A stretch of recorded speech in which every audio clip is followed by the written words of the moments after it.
ธรรมาตราอันมีหัวข้อชื่อว่าอย่าเฮ่อจอมหา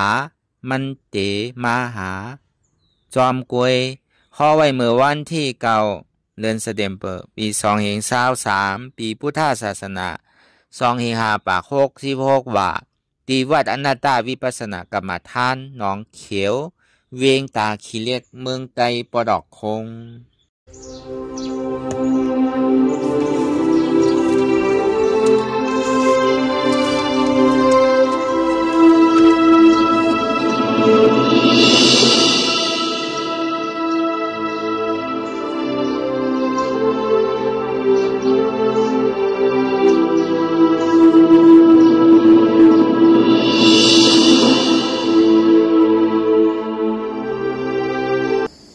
รายการนางอนัตตวิปัสสนาภาวนาหานิยธรรมอนัตตาเน่ไหนอ่อนดังสุดในก็เรานางขาไก่ขุดขากวาดทับต่างขาไส้ก็อะไรอำนั้นขาไส้ทับต่างขากวาดก็ได้มือสองคอนต่างตักว่าย่อในไหวตัวซื้ออีบีเคนน่ะอีบีย่อนย่านน่ะพยายามในเที่ยวรับหูเนื้อเปิดหูยานปิญญารับตาเนื้อเปิดตายานปิญญาอยากด้วยที่มันน้อวิญญาณธาตุใจเดียนผู้นั้นอันไรเสียอันไหนที่มันพุทธบอกเกิดขึ้นเป็นมานั่นคือเอาหมอวางเป็นอนัตตาอะไรอ่อนดังห้ามไปหันเจ็บไปหันทุกข้ามปองใส่เนื้อหน้าตาเดือดเกาะด้วยดีลมเคยใส่เข่าออกอ่อนดังเคยใส่เข่ายาวๆเคยใส่ออกยาวๆเคยใส่เข่าลึกๆเคยใส่ออกลึกๆเข้าเกิดออกตายเข้าเปลี่ยนออกลู่ปองเกิดเวียบตายไหน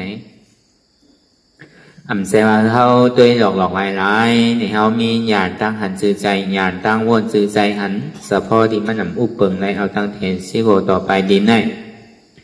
มีอะไรพองว่าที่ว่าอันเขาอุปเปิงพองมันไหนนั้นต้องร่วมด้วยใจเขาออกเขาเย้าอย่าไปออกแลในกลมไรออกเย้าอย่าไปเขาขึ้นแลในกลมไรป้องเย้าอย่าไปเวียบแลในกลมไรเวียบเย้าอย่าไปป้องขึ้นแลในกลมไรย่ำอุปเปิงไรอย่าไปวางเกิดก็เบอร์นั้นไหนก็ตาแล้วเขายังดึงมีลมเธอใจเขาออกอยู่พอเมื่อไรลมเธอใจสุดกว่าเราก็พูดว่าเย้ากว่าเย้าในภาวะจัดอันนั้นที่ให้อย่างก่อนจังให้เราก็บอกว่ายังดึงมีลมเธอใจเขาออกนั่นก็ยังมีตื่นตังเข้ายามอ่านดีเลยเฮ็ดลองตั้งหลีตื่นตังเข้ายามขาดีอย่างจอมกว่าเสียนตั้งมากเสียนตั้งมากในเสียนตั้งตาดีกับเปิดพระตัวนี้ป่านตาดีปิกอเปียสิบมีเนี่ยก็ตาก็นั้นเนี่ยใครหวนป่องแจงแรงใส่ว่าตั้งแต่โหถึงตีนตั้งแต่ตีนถึงโหเนี่ยมีอะไรเด้ที่ว่าเป็นเฮามีเฮาเตียนเฮาอุปเปิงพองงำอะไรเนี่ยก็ป่องแจงแรงใส่ซึ่งนั้นเนี่ยในซึ่งการเตียนเฮาไม่การเวลานั้นในก็เฮาก็ดิ่มหักตัวโกตายอันที่เฮาหักตัวกูตายในย้อนเปว่าเฮาถามว่าตึกเป็นเฮามีเฮาอยู่ตึกเป็นของเฮาอยู่นั่นน่ะเฮายอมพายยอมบางนั่นน่ะมันก็เป็นรองมันกว่ารองมันสินั่นเพื่อกะเฮาซ้ำกะเข้ากว่ายึดเย้ากับมันไว้เอาเป็นเจ้ามันใครมันเป็นเหมือนหนังอันเฮาใครมันเป็นก่อนนั้นแหละมันจะนี้ตุกข้าวที่นั่นน่ะก็เบอร์เฮาป้อมหูลานั่นน่ะก็เบอร์เขายังตึกหยุ่มยำว่ามันตึกมันคือหมู่ที่ติ๊กยังตึกหยุ่มยำว่ามันตึกเป็นอันเปียวมนเสื้อสาใจอยู่ที่ติ๊กยังตึกหยุ่มยำว่าเกาอู้เปิงพองมันใดอยู่ที่ติ๊กเนี่ยอันนี้มันเป็นรองตั้งหยุ่มเขาก็เบอร์นั้นอันทำไมการตลาดนั้นอันทำมาเหตุการณ์วิปัสสนาเนี่ยก็ทัดสางตัว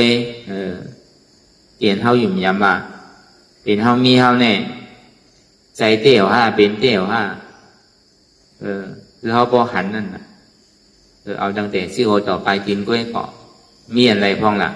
เตียนเขาชี้สั่งอุปเปิงพองงั้นมันไรนั่นปนขิงปนข้าวปนวันปนเดินปนปีมาอยู่ว่าชาเขาก็แก่มากหนำมาก แก่นำมาจ่องมันหนุ่มมากูวันเนี่ยมันหนุ่มมันเทามา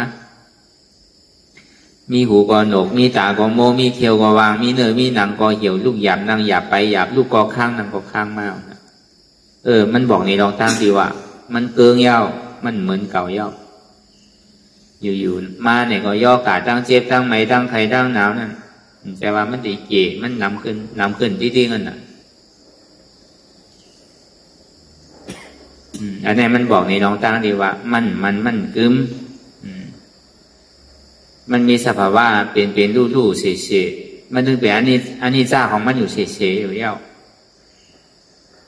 ก็เบอร์นั้นแหละย้อนเบอร์ว่ามันกึมในเท่าสันติไรรุ่มลามันนั่นน่ะเท่าสันติไรตัวถึงมันเมื่อมันหนาอกหนาใจเมื่อมันขานอกขานใจเมื่อมันหยาบมันผืดเมื่อมีอยู่ลีกินหวาน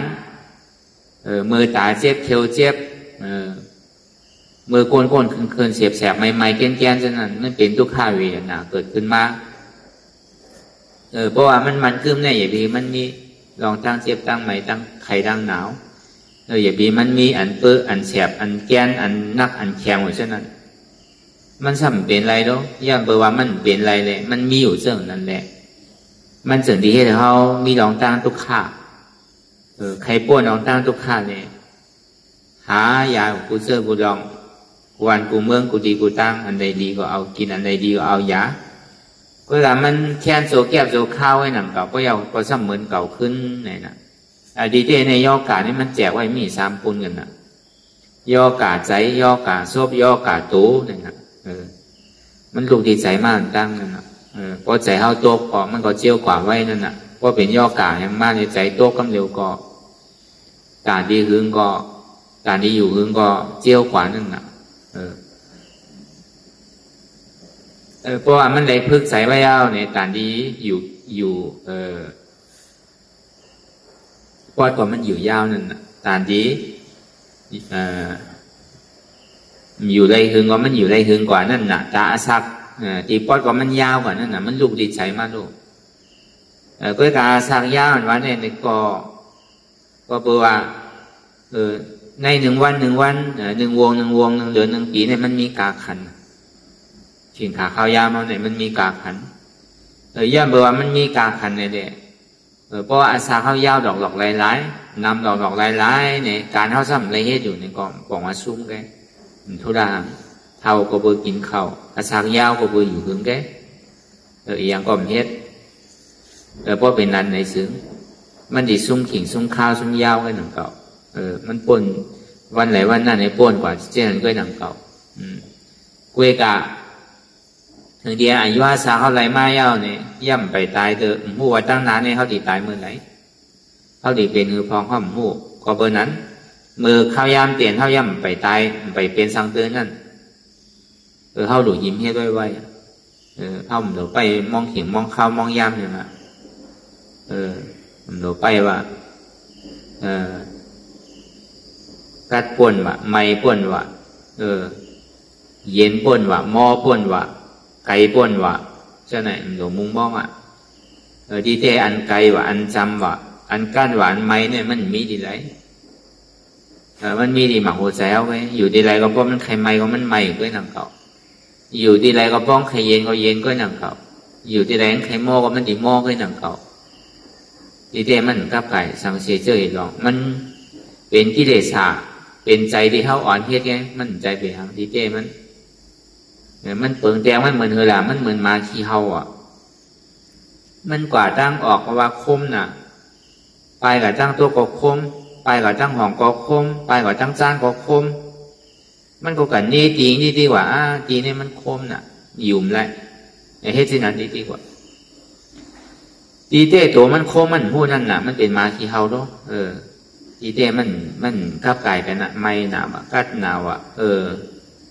ฉะนั้นมันกับไก่อย่างนี้อ่ะดีเต้มันลองไหลลองนั่นเมียวไหลเมียวนั่นพอเขาหมอไว้ว่างใส่เนี่ยมันใครเป็นหือเสียงใครโอนหม้อคือก็ห้องหมอไว้ว่างใส่เนี่ย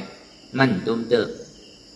พอห้องหมอไว้ว่างใส่เนี่ยก็อยู่ก้าเย็นก็ไม่ยังกว่าหาเปียเดี๋ยวมันจะว่ามันดีก้าเย็นนะก็อยู่ในเถื่อนในป่าในลอยก่อมันสนิทกับหาตั้งคิดจ้อมเถื่อนจ้อมป่าจ้อมลอยหนังเก่าอ่ะ มันร้อนไรเพราะว่ากิเลสฐานนี้มันอยู่ที่ห้วยที่ป่าที่เถินที่ร้อยมันอยู่ที่ไหนมันอยู่ในตัวในใจเขาในกำเดียวน่ะเขาซ้ำหู้น่ะเขาซ้ำถามว่ามันมีที่นั้นมีที่ไหนตลาดในมีเมืองไหนเมืองไหนตลาดในมีวันไหนตลาดในมีที่ไหนที่นั้นตลาดเดียมันโดก็เย็นเย็นมันโปรดไม่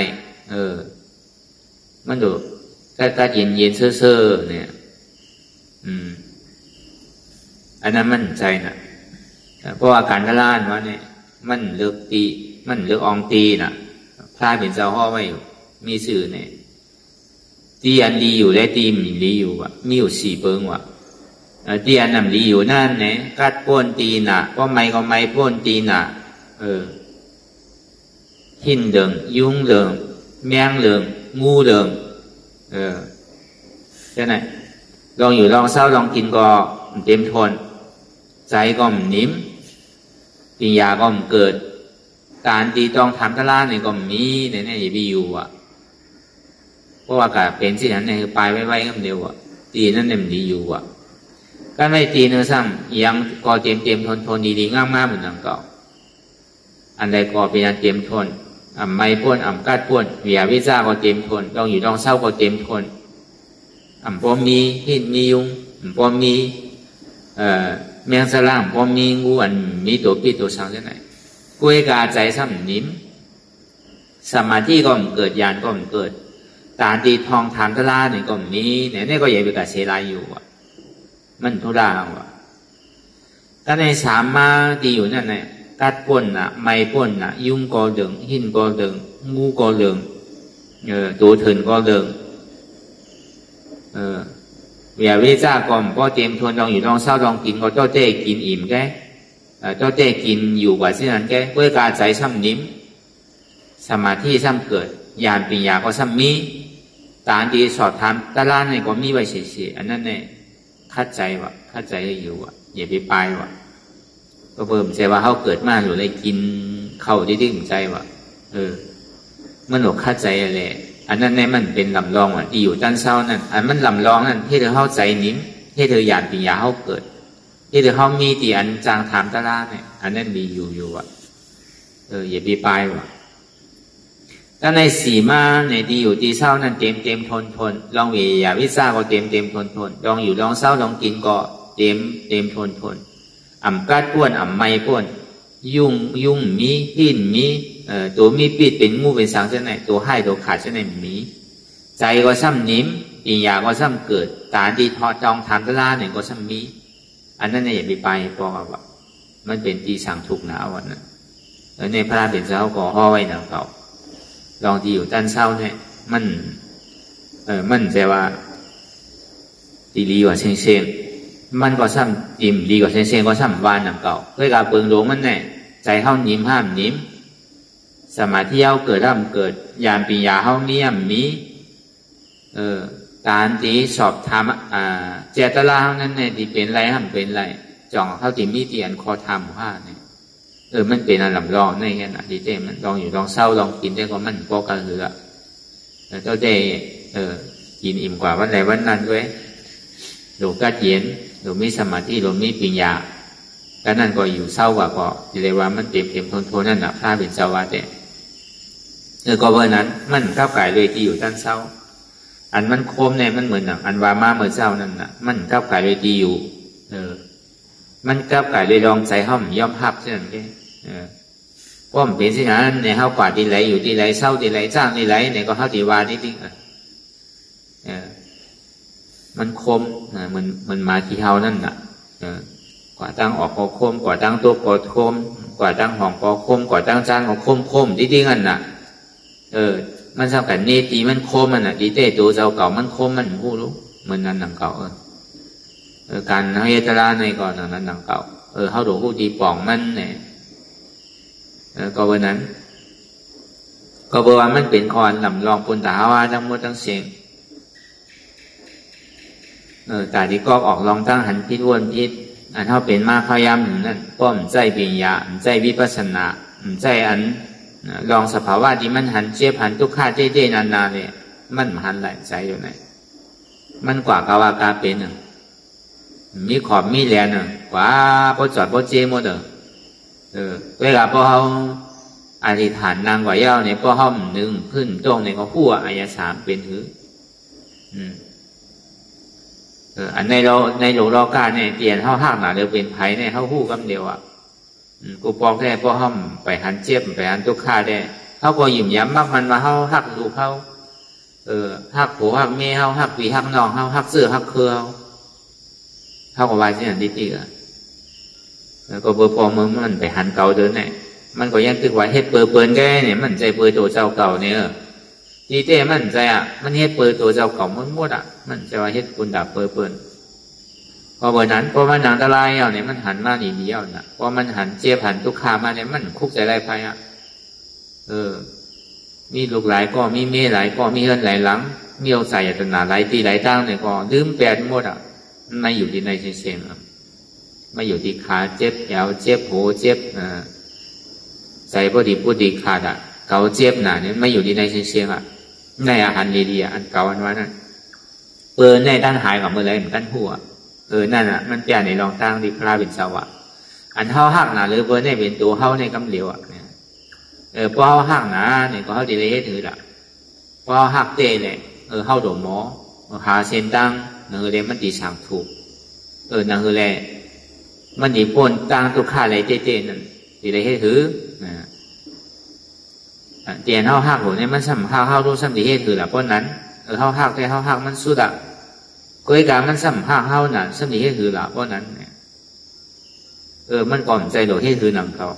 มันก่อนใจโดดกับจี้กับสังมันหนังเก่าคือเป็นตามสภาวะที่มันเป็นนั่นน่ะพอเขาอย่างซ้อมเสียนตั้งอริยมรรคแปดเปิงเย้านี่ก็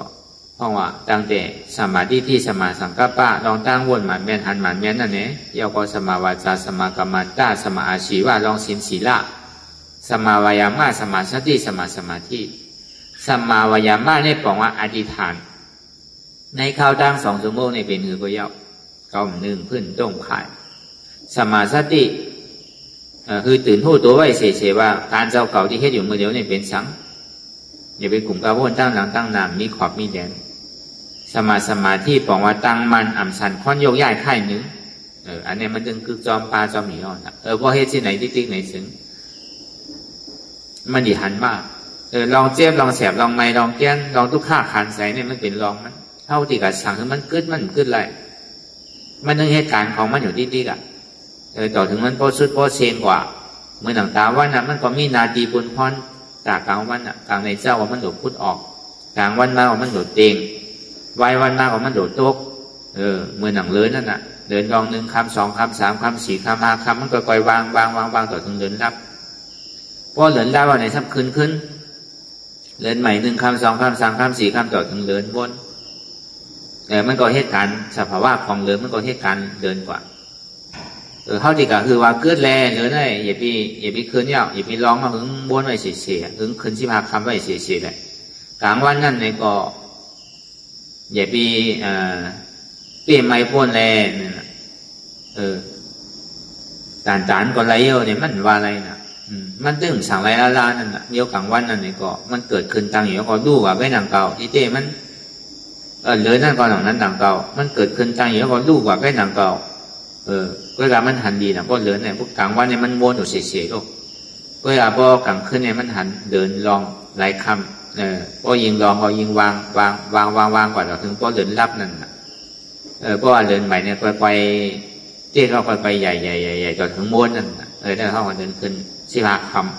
ำมันพูดอะไรสิเนี่ยเวลามันก็เป็นนาทีปุนพรอะไรนั่นเมี่ยวนั่นการเรียนเท่าเป็นอยู่ในก่อนหนังนั้นหนังเก่าก็เดี๋ยวลองตั้งฐานตัวเนี่ยก็พูดว่าเกิดก็เท่าหัวเท่าก็เป็นหัวเป็นก็หายก้อยการมันจะอยู่คือมอกาหรือป่นวันเนี่ยป่นวงเนี่ยป่นเลือนเนี่ยป่นปีปี 1 2 ปี 3 ปี 4 ปี 5 ปี 6 ปี 6 7 8 9 10 ปี20 ปี 30 40เนี่ยมันก็ไปใหญ่ขึ้นเป็นลูกอ่อนเนี่ยเป็นว่าเป็นสาวก็เป็นพ่อเฮิรนแม่เฮิรนก็เป็นพ่อเฮิรนแม่เฮิรนมีลูกมีหลานมีลูกไปลูกเขยมีหลานไปหลานเขยนี่ก็เท่าลงเนี่ยนี่มันเป็นสภาวะของพวกเราตึงเห็นที่ไหนอ่ะเท่าดีกับกึศว่าอย่าไปเท่ารู้อย่าไป ใหญ่รู้ลูกเข้าหลานเขาในถึงเรียกเสียมันดีดีหอบนะพอมันใหญ่มันเนี่ยมันสอนหยาบนะมันเป็นไรนะมันก็ใหญ่ที่อ่ะกินก็มันนึงใหญ่กว่าเขาแต่กินเมี่ยมกินข้าวซ้ำไรเนาะมันก็ตึงดีไรกินอ่ะกินน้ำกินเกี่ยวมันนึงดีใหญ่กว่านั่นน่ะเขาดีใครมันใหญ่เนี่ยมันว่าอะไรเนาะอย่าไปว่าเปิดเขาก็ตึงอย่าไปเท่าเลยเนี่ยก็มันว่าอะไรนะมันก็เท่ามากที่ก็น่ะเมื่อไปเมื่อไปเตะหน้าเฮิร์นแต่ก็เป็นบ่าวเป็นชาวถึงดีเตะหน้าเฮิร์นมาบนห้องปอเฮิร์นเมเฮิร์นนั่นน่ะแล้วในถึงดีมีลูกมาเนี่ยก็เป็นห้องปอห้องเมมาน่ะเมื่อนั้นในห้องบนเป็นปอเป็นเมถ้าในถึงดีมีลูกไปลูกเขยมาเนี่ยก็พอดีห้องเขาเป็นปู่เป็นนายน่ะมันก็เท่าเจ้าไหนอยู่อาสาที่มันเป็นอยู่มันรอนอะไรน่ะมันกลางอะไรน่ะลองตั้งเกิดตั้งเท่าตั้งเปลี่ยนตั้งตายเนี่ยได้ไม่เป็นสภาวะของมันน่ะเพราะเมื่อไรเข้ากับสั่งกับจี้เข้าใครกับชั้นเข้าใครกับคือลองตั้งอันที่มันสภาวะที่มันเป็นอยู่เนี่ยอ่ำใครเท่าอ่ำใครเจ็บอ่ำใครตายเนี่ยก็มันก็ทุกข์ข้ากันน่ะเมื่อหนังลองตั้งเจ็บแก้นต้องต่อเนซานี่มันพูดบอกเกิดขึ้นดีในขันธ์ที่โอต่อไปทีนึงมันก็เป็นลองมันก็หนังเก่าเข้าดีใครกับคือมันคือเจ็บเนี่ยอย่ามีเจ็บอย่ามีทุกข์ข้ารู้เนี่ยมันว่าอะไรน่ะมันก็เป็นลองเจ็บกันน่ะอันเจ็บแก้นต้องต่อเนซาเนี่ยก็มันก็เป็นสภาวะเป็นดูแดกลายค่ายกว่าเป็นดูแดกลายค่ายกว่าสืบเป็นสืบรู้ที่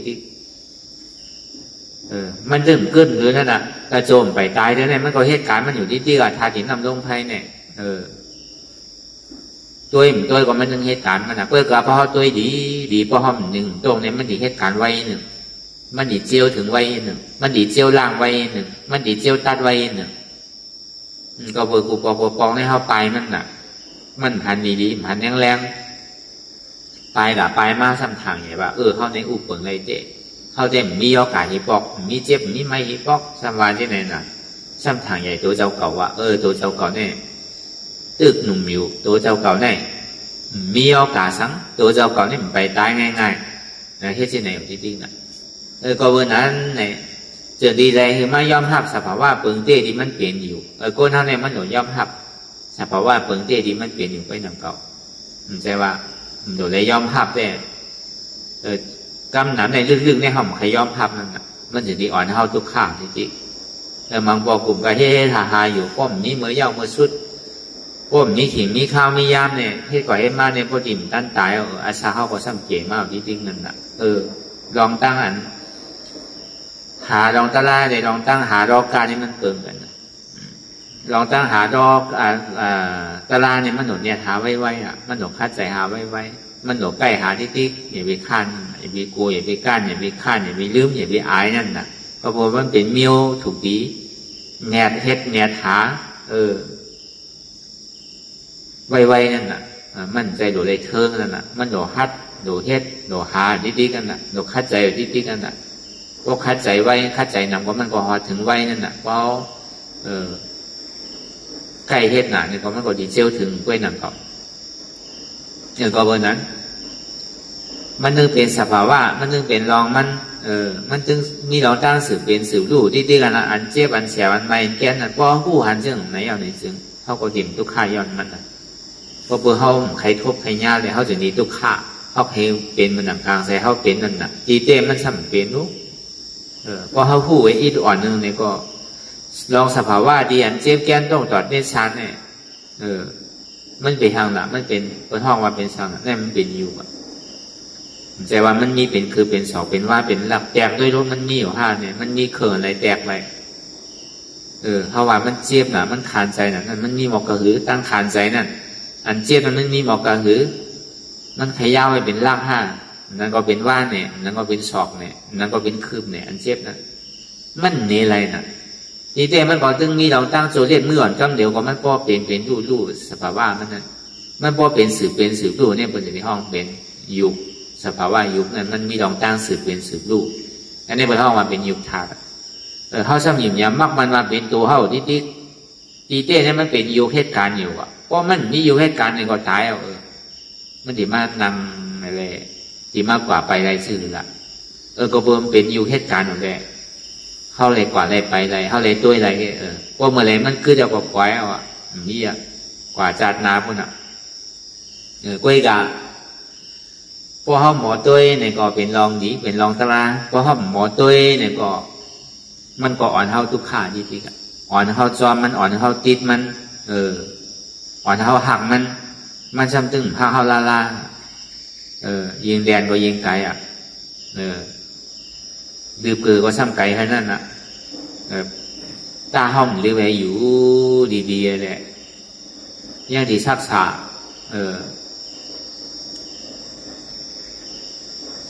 ท่อมใครหามันก็มันดีมาหาเขาอ่ะท่อมใครหักมันก็มันดีหักเขาอ่ะตาเขาอยู่ใกล้ๆเย็นๆเนี่ยอำโลกว่าคือโลกาไรตั้งตั้งคานใจมันอยู่ไรก็ชอคาสังมันอ่ะโดยได้อยู่ใกล้ๆเย็นๆเลยมันเคยเป็นสื่อมาสื่อเนี่ยก็ท่อมจอมมันทางเอากำไรไหวใจว่าตึ้งจอมมันทางเอาตึ้งจอมใจมันทางเอาเป็นหือก็ยาวมันจะเป็นฐานเรือในเมื่อไรก็จอมใจมันติ๊กๆเนี่ยมันก็มีอย่างดีมาแล้วในก็ถูกที่ผู้หันปองนั่นก็ในก็ดิ่มจอมเลยเนาะมันจะเป็นเรือมันจะมาปอมาบุบมาตีก่อนเนี่ยมันจะมาขามาแหมก่อนเนี่ยมันก็เป็นไรต่อถึงมันสร้างกว่าแล้วอะไรปอกมากขึ้นเงี้ยหนังเก่ามันใครกว่าพอถึงเมืองไรเจ๋งไรจอดไรก็การเงินสุดมาเนี่ยก็ห้อมเรียนจอมเนี่ยก็มันติดปอกมากขึ้นมันหมดเงี้ยหนังเก่าห้อมหลวเพื่ออันเท่าจอมใจจอมโมจอมใจเนี่ยเท่าเฮือเราของลายอ่ะป่วนกว่าป่วนไม้ป่วนปีใดปีนั่นป่วนจานใดจานนั่นตายเอาตายทางติ๊กตึ้งย่อมสุดเสียบอกจอมเมื่อไรก็ทางว่าดีเหมือนโลกเหมือนใจมันดึงเหมือนละมันดึงเป็นหยาดสู่มันดึงให้เขาเป็นน้องตั้งทุกข้าใจอยู่นอนก็วันนั้นอยู่ใกล้ๆหินนี่เลยแหละอ่ำเฮือในลีโอเนี่ยอ่ำจอมในลีโอเนี่ยจอมมาถึงเขารู้เนี่ยดูเอาในเทียบตัดฟองหลังเก่ามันก็เป็นสภาวะเตียนมันสืบเป็นสืบรู้เรียกลายค่ายกว่าสืบเป็นสืบรู้เรียกลายค่ายกว่าเนี่ยมันเป็นห้อมาเป็นยุคทัดเตียนเท่ามั่งมันมาเป็นใจเท่าเป็นหมักโหใจเขาบ้วนสังบ้วนอะไรเนี่ยก็เป็นอะไรมากกว่ามันหูดีใจรู้มันตุ้มเตอใจหนาลองตั้งอันหนำซื้อนั่นลองตั้งดีมันวางก็ถูกใจเนี่ยคุกใจอะไรเมื่อไรก็มันตุ้มเตอใจหนาลองตั้งอันเชื่อใจเนี่ยคุกใจอะไรเมื่อไรก็มันนึงโจมเชื่อไว้เสียลองตั้งอันอะไรโจมในเชื่อไว้นั่นก็ได้มันถามว่ามีใจอ่ะนะก็ไม่ถามว่ามันเป็นใจเขาอ่ะนะก็เป็นเช่นนั้นถึงเป็นถึงนำเป็นนำมาในซ้ำจอมใจทำอันนี้ก็ซ้ำขึ้นจอมมันทำนั่นก็เขาจอมมันจอมเขานั่นนะเขาหักมันทำเขาทำของเขาอะใจนั่นก็เขาทำถามว่ามันมีนำมีตัวถามมันมีนำมีตัวไว้มันเป็นดีดูดีหักมันหนักการเกตเทกลางไว้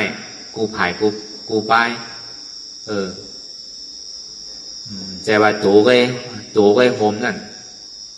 เฮิร์นกว่าโฮมทางหนังเก่าวานเมืองทางก่อนหนังเก่าตาอันนั้นจีมท้ายนั่นก็เบิกโกท้ายนั่นจังว่าหักตัวมันตาหักใจมันเกตเทไว้โกท้ายนั่นมีประตูไว้โดดแทบซ้อไว้ตัวมีก้นไฟไว้ก็เป็นก้นมีหนามนาดเกาะมีลูกซึกลูกสังเกตเทไว้พวกเป็นโกนเอาโยๆก็จะได้หับพัดตูไว้ดีๆโกบนมาหลักมาจนโกบนมาขามาเหี่ยมใช่ไหมโดยเช่นนั้นการในตัวชาวเก่าก็จะได้หามแห่นไว้ดีๆนั่นเลยตีเกียรติเทอาศักชาวเก่าไว้นั่นถูกดีเฮก็เฮถูกดีปีดก็ปีดถูกดีทุบก็ทุบถูกดีเฮก็มีขามีมือมีตัวเฮอยู่กำลังช่วยมาเฮมอะไรก่อนจะให้เธอน่ะเมื่อเนี้ยตึกเฮอะไรนะมันแก่เคหัวใจนั่นมันเป็นเช่นนั้นนะมันหักกันนั่น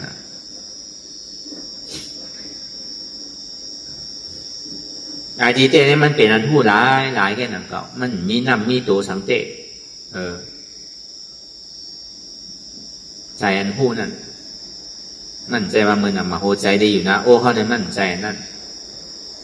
อันที่ผู้ก็มันเป็นรองผู้ก็ถ้าของมันเป็นหนามลายถ้าของหนามขาดอันเจ็บแกนต้องตอนที่ชั้นในเบียงเป็นถาดลมอันไม้กัดอ่อนหนาวไปทางถาดไฟอันนักอ่อนแข็งเป็นถาดสังเป็นถาดดินอันจับยายจิ้มหยอดว่าเบียงเป็นถาดน้ำ อันนักว่าอ่อนแข็งอย่างเป็นธาตุลิ้นมีสภาวะธาตุลิ้นกับลมไฟเนี่ยหาใจอันว่านี่มันมีดีไรมันหู้หลายๆหู้เจ็บหู้เสียบหู้ไม่หู้แกนหู้นักหู้แข็งใช่ไหม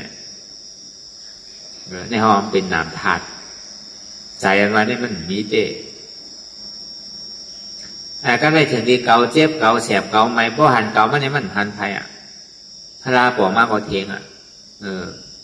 เจ้ายาหันตาปอกมากกว่าเทียงปอเมปอกมากกว่าเทียงมันถอดไปล่าก็ถึงนี้มันหันเกามันเรียนเกาเจ็บม้วนๆเชียงก็เบอร์เกาตื้อเฮ็ดใหม่ก็เบอร์เกาปีป่นก็เบอร์เกายอมป่นก็เบอร์เกาเป็นเมฆขาวก็เบอร์เกาเป็นวุ้นเจ้าก็เบอร์เกาตื้อเรียกอยู่ก็เบอร์เกาเป็นก้นเฮินก็เบอร์เกาเป็นก้นยิงก็เป็นก้นใจก็เบอร์อาซาเกาเรียกก็เบอร์อาซาเกาใหญ่เป็นเกาเช่นที่เต้เกาเนี่ยมันมีมันเป็นเวทนาก็เท่าเวทนาธาตุ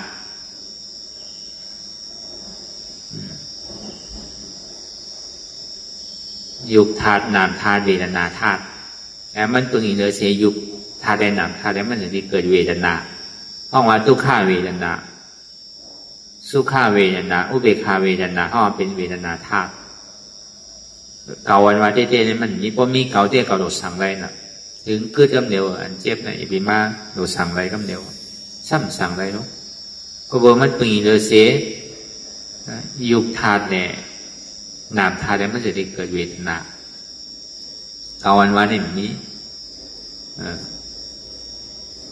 เจ็บวันว่าเนี่ยมันเป็นเวทนาก็เวทนาธาตุซึ่งในที่คือก็ออกละเอาธรรมะธาตุก็ออกก่อนธรรมะธาตุในผู้จ้างเหตุทางเงาจ้องมันผลโจมันใครปอมากกว่ายาวเงาจ้องมันใครปอมากกว่ายาวมันหูไรดีๆมันสำขึ้นย้อนกว่าขึ้นดีสมาธิที่สมาสังกัปปะนั่นนะที่ได้มีสองตัวในหนังเก่าสมาธิที่หันทุกข้าสมาสังกัปปะวนมาทุกข้าเป็นอนัตตาสมาธิที่หันเหตุทางเงาจ้องทุกข้าสมาสังกัปปะวนดีเหตุทางเงาจ้องทุกข้านั้นว่างเป็นอนัตตาแต่สมาธิที่หันว่ามั่นใจตัวเก่ามั่นใจใจเก่ามั่นใจเจ็บเก่าสมาสังกัปปะมันเป็นอนัตตาผู้เปิ่มพ่องำเหนือมันไหลตัววันนี้มันมีมันเป็นอยู่ใจวันนี้มันมีมันเป็นนามเจ็บเนี่ยมันมีมันเป็นเวทนาอยู่วิญญาณเวทนาเป็นอนัตตาอ่ำใจตัวเก่าอ่ำใจใจเก่าอ่ำใจเจ็บเก่ามันเป็นอนัตตาอยู่วิญญาณเวทนาอนัตตาใจเจตสิกยุคนิพพาน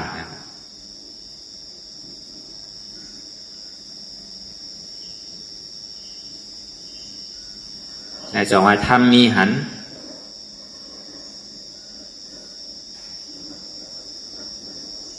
เจ็บยันหันทุกข้าหันอันเจ็บอันเสียบอันไม่อันแกนต้องตอดเนตรสานสันไว้คมใจเจ้าเนี่ยทำมีหันเจ็บแกนต้องตอดเนตรสานทำใจผู้ว่าทุกข้าที่มันเป็นอยู่ในอันผู้เปิ่งพองงั้นมันแหละอนัตตาทำมีหันเจ็บแกนต้องตอดเนตรสานในเป็นธาตุลมอันผู้เปิ่งและอนัตตาอันไม่กัดอุ่นหนาวในเป็นธาตุไฟอันผู้เปิ่งและอนัตตาอันนักวอนแข็งในเป็นธาตุดินอันผู้เปิ่งและอนัตตาอันจับยายจิ้มหยอดนี่เป็นธาตุน้ำอุปเปิงและอนัตตาเพราะว่าทำมีหันอันนั้นมันเป็นสภาวะธาตุดินน้ำลมใครทำใจผู้ว่าที่มันเป็นอยู่ในอันอุปเปิงเพราะงำเหนือมันไหลอนัตตาพอดีแจกเพลงกว้างๆให้ทำมีหันเนี่ยมันหันกว่าถึงอโจทุกข้าเลยอจองทุกข้ามันใจว่าหันอจองทุกข้าเดียวก็เปิงมันหู้เหตุทางเงามันเนี่ยมันจึงดีผู้ผลอโจมันแค่มาลอกไหลไล่เลยเนี่ยก็แต่บางปองเนี่ยมันหันเก่าบางปองมันสำคัญเก่ามันหันเจี๊ยบไปรู้แล้วก็บนนั้นเพราะเขาติ่มบ้วนเจี๊ยบเป็นอนัตตาเนี่ยก็มันจะเอาเป็นเจี๊ยบเป็นอัตตาเป็นเจี๊ยบเก่าไปเท่านั้นแล้วก็เบอร์เจี๊ยบนั่นมันเป็นอนัตตาสุติเจี๊ยบนั่นก็เป็นอนัตตาสุติทุกข้านั่นเนี่ยก็เป็นอนัตตาหู้อะไรดีวะทุกข้าเนี่ยมันย้อนเปื่อนเข้ามักมันว่าเป็นโหเก่าขาเก่ามือเก่าโตเก่าใจเก่าเจี๊ยบเก่าเนี่ยมันจะได้เกิดเป็นทุกข้าเหตุทางเงาจ้องในลูกเตียนเฮายุยับกับมันไว้ว่าเป็นเฮามีเฮา ตีทุกข้าเนี่ยมันเป็นนั่นเนี่ยก็อำอู้เปลืองพ่องำเหนือมันแหละอนัตตาเพราะที่นั้นเนี่ยห้องกว่าจอมมันนั่นมันใครเจี๊ยบคือเจี๊ยบใครทุกข้าใครทุกข้าอู้เปลืองไรเจี๊ยบในก็ใจว่าเจี๊ยบในอู้เปลืองไรเจี๊ยบในก็อู้เปลืองไรทุกข้าในก็อู้เปลืองไรจะนี่ห้องมันเป็นอนัตตาเพราะเป็นที่นั้นเนี่ยมันใครมาล็อกไหลไล่ไหลก็บางปองเนี่ยมันเห็นพันสัมพันธ์ผลพันสัมพันธ์เหตุ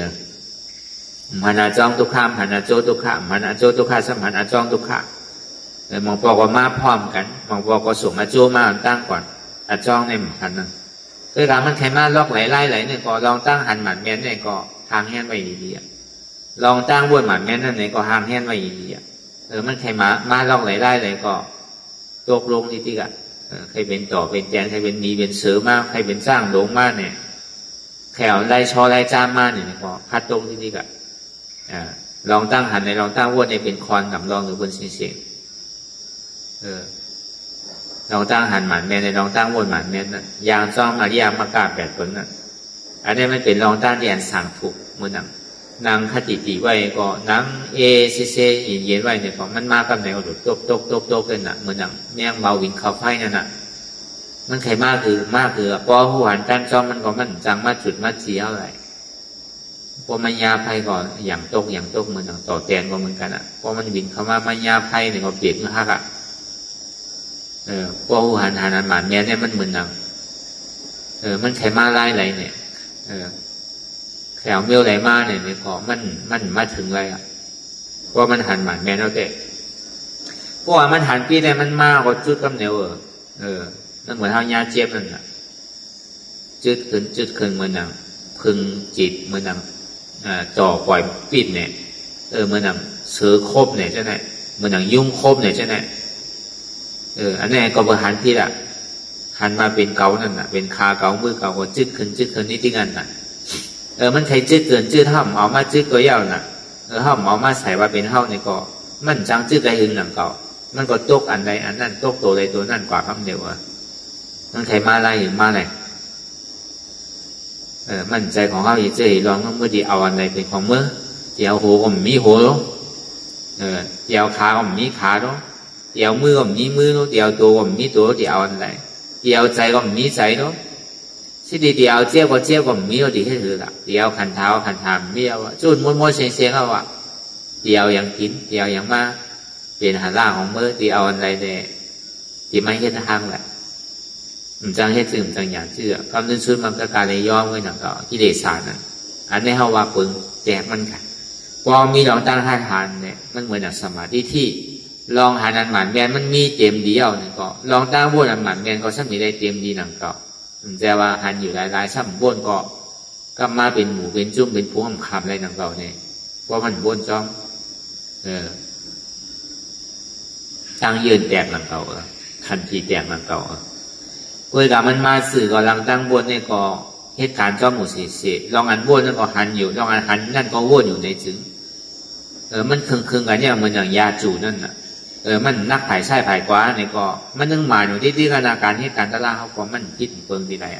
อันดับรองนี่มันหลงมาแค่เพราะมันหมานเนี่ยก็หนูกลัวมันดีพิษอ่ะเขาหลอกหานันหมานแม่ในว่นมันแม่คนเขาว่าอันหมานเพราะในป่าที่เขาเป็นปารมาตอันเจ้นั่นน่ะมันหลอกหันสภาวะเปิงเจ้มันแค่น่ะมันจะกับล่ามวนอันที่มันเจ้แต่มันมีพรดีอย่างน่ะอันนี้เขาว่าคือมันหนีนำหนีตัวคือเขาพอผู้หันสภาวะที่มันเป็นอยู่ก็บอกว่ามันกึ่งตัน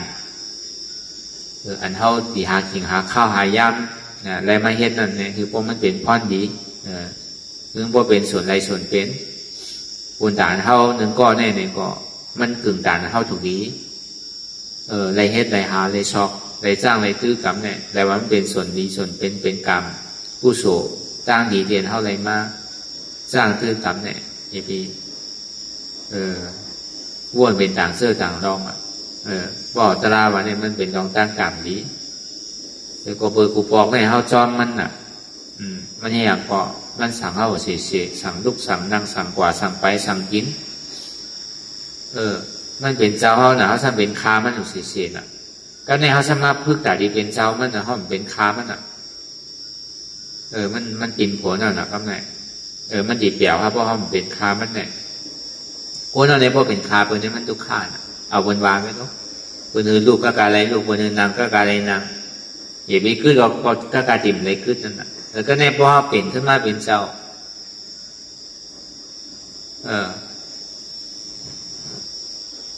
มันก็ดีซากษามันนั่นน่ะแค่นั้นเขาเป็นคานั่นน่ะเอาบนว่าเป็นคากิเลสาเนี่ยก็ในพอเฮ็ดก็เขาสำรวจพึกแต่ที่เป็นเจ้ากิเลสาเขาตีไหลจอมมัน